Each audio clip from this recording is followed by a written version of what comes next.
directly proportional to P and Q equals 28 when P equals 4. That is, the values of Q and P are given, and then the question is express Q in terms of P, find the value of Q when P equals to 5, calculate the value of P when Q equals 42. Now go to the solution. If you observe the question, you can see the quantity of Q is directly proportional to P. So we can write the equation as Q is proportional to P. This is proportionality sign. As you know that if we want to remove the proportional sign, we can get a constant of proportionality K.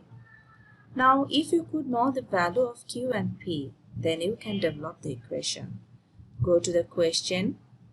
The value of P and Q is given. That is, Q equals to 28 and P equals to 4. By using these values, you can develop the targeted equation. Let's use the values.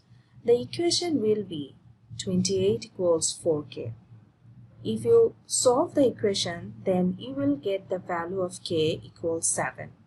Thus, the final equation you can get by using the value of K. This is Q equals 7P.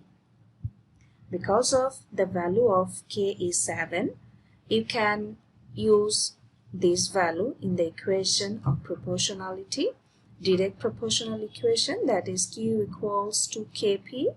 Then you can get the equation Q equals 7P. Okay, this question is the answer of 4.1. Expressing Q in terms of P while direct proportion. Now solve question number 2 for question number 2. The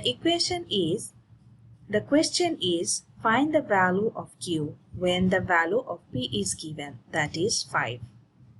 Now the value of P is given and then you have to find the value of Q. You can use the same equation for finding the value of Q. By using the expressed equation of Q and P, you can get the result.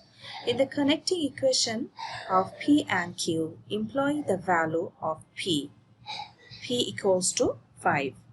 Then you get the equation Q equals 7 multiplied with 5, and that is 35. For number 3, you have to calculate the value of P when Q equals to 42. The value of Q equals given 42, and then you have to find the value of P. By using the same equation, you can find the value of P. Use the equation Q equals to 7P. Now employ the value of Q, 42. Then you will get the value of P equals to 6. You may use the calculator over here. These are the answer of question number 4.